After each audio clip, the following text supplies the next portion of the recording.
Thanks, Carmen. Our next speaker is Joe Barry. Please.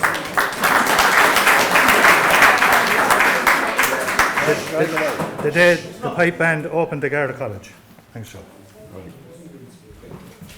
Evening, everybody. You can all hear me okay. This is a short extract from a story called The Day We Opened the Garda College. Some of you here will be familiar with this story. By January of 1964, we had accomplished a lot. We were playing pretty basic, but we were delighted with our 5 tunes, and we were eagerly looking forward to our first public appearance, which was to be the St. Patrick's Day Parade of 1964. Well, the Town Council had other ideas. The big day for Templemore was fast approaching. In Templemore, the then Minister for Justice, Charles J. Haughey, would be down to officially open the new Garda College, or training centre as it was called in those days. In spite of explaining to the council members that we were not quite ready for a first appearance, and especially for such a prestigious event, they were insistent that we had to be part of the historical day. The council requested that our role on the day would be to parade the minister, who would be travelling by state car from the town hall to the college. This would take place immediately after he had inspected the Guard of Honour. It was indeed a reasonable request, and with a small amount of extra effort, it would be well within our capability. Our equipment was adequate.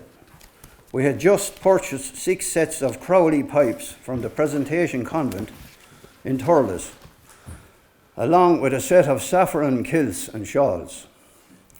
The Presentation Convent School Girls' Pipe Band had been in existence for a number of years, and unfortunately had fallen through for whatever reason. They had acquired the instruments and uniforms from the old Fianna Fáil Sean McDermott band. No, we were glad of them, third hand and all as they were. We bought a set of drums from the Sean Tracy band, which were in reasonable condition, and by January of 1964, except for tunics, we were fairly well equipped. A set of 14 blazer-style jackets had been ordered from a clothing firm through Tom Kevin, the local draper, who was also a member of the band committee. The clothing firm had given us an assurance that the blazers would be ready early in March in time for St. Patrick's Day. Now, with the new turn of events, things had changed somewhat, and in spite of Tom Kevin's best efforts, they could not guarantee that we would have them for the opening of the Garda College. Then, with less than a week to go before the big event, our worst situation was realised. Tom Kevin received a phone call from the firm regretting that due to circumstances beyond their control, the blazers could not be made ready. Now we had a problem. At the Monday night practice prior to the official opening, which was Friday of the same week, we discussed the situation. John O'Neill came up with an idea, which if it worked out would certainly be the answer to our dilemma. John, who came from Loughrea to take up a position as manager in Tipperary Glass, helped set up the band and brought us the first set of pipes. He had been a piper in the Loughrea band. He believed he would get a positive response from the committee in Loughrea if we requested the lend of 12 tunics. The response to John's request from the Loughrea boys was positive. They would indeed be delighted to help out, and arrangements were made to have the tunics collected. At our final practice, which was on the eve of the big day, there was an air of anxiety as we considered our part in such a high-profile event, and of course it would be our first public appearance. It was a case of going into the deep end, and we wanted everything to be spot on. We were eagerly looking forward to the set of tunics. John O'Neill, committee member, and Brooke Destil Rowe had gone to Loughrea in the afternoon and were expected in the band room around 8 o'clock. However, when midnight came and they hadn't arrived, it was time to start getting concerned. It was then that our president, Reverend Father O'Grady, came in and invited us into John Joe's for a drink, saying, "Let there be no panic, they'll be along shortly." Well, the drink was scarcely up to us when somebody shouted, "They're here." We left the drinks and went out to the hall, but at the same time reminding John Joe that we would be back to finish them. As the two lads came into the band room, they were greeted with a round of applause. They had with them 20 tunics in dark blue. We were impressed. They were traditional piper's tunics, well tailored and in perfect condition. They would complement our saffron kilts and shawls.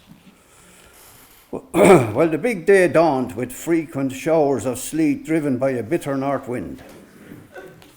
The 11 of us that were playing assembled in the band room at 9 a.m. sharp, and John Joe, who best knew how to serve out our needs, had the kettle boiling with hot whiskies all around.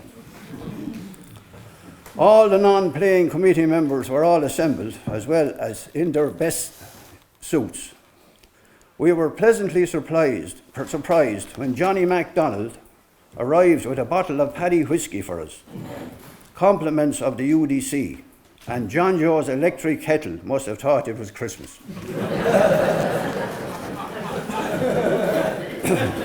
After that, we got ourselves ready, tuned up our pipes and ran over our musical scores. All was now set. At 10:45, the committee wished us well, and we marched out to fall in on the right flank of the Guard of Honour, which was drawn from the 2nd Mid-Tipperary Brigade of the old IRA and included my late father. At 11 o'clock sharp, the minister's car pulled at the town hall.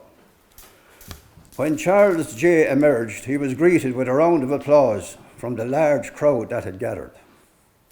Commandant Con Spain was in command of the guard, and he invited the minister to inspect them.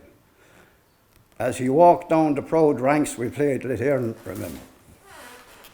After the inspection and dismissal of the guard, we were instructed to proceed to the college ahead of the minister's car. We led off with the tune, The Dawning of the Day, all the way down Patrick Street and onto the Mall, with rounds of applause from the many groups of people who had lined the way. On reaching the college main gate, we beheld an amazing and unfamiliar scene. The old barrack square, which for almost 150 years had been accustomed to the sight of red, khaki, grey and green-clad battalions, was now witnessing history being made as 400 black-clad members of An Garda Síochána stood to attention in company formation. Standing around the main gate were members of the press, officials and high-ranking members of the force. We must certainly have turned a few heads when, led by Drum Major Shawnee Madigan, we played in with Lord Lovett's Lament. All was well. We had fulfilled our task to a high degree. The Garda band took over and the ceremony commenced.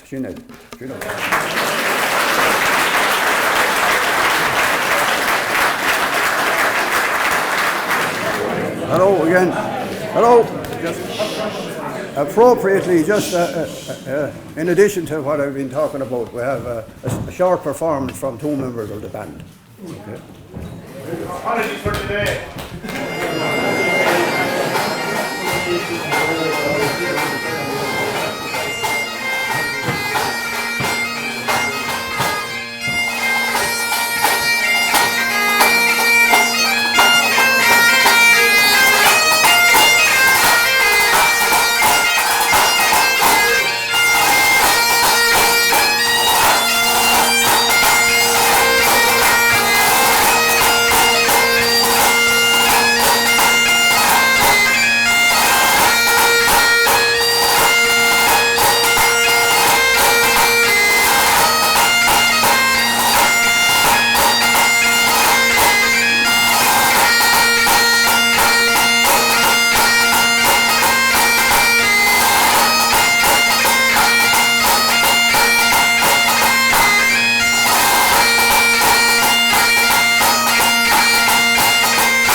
Speaker, I want to say a special word of thanks to the two lads. They're teaching up in Calais at the moment for the county fair the weekend. They got into the cars, they rushed down, they were to be here exactly when Joe finished.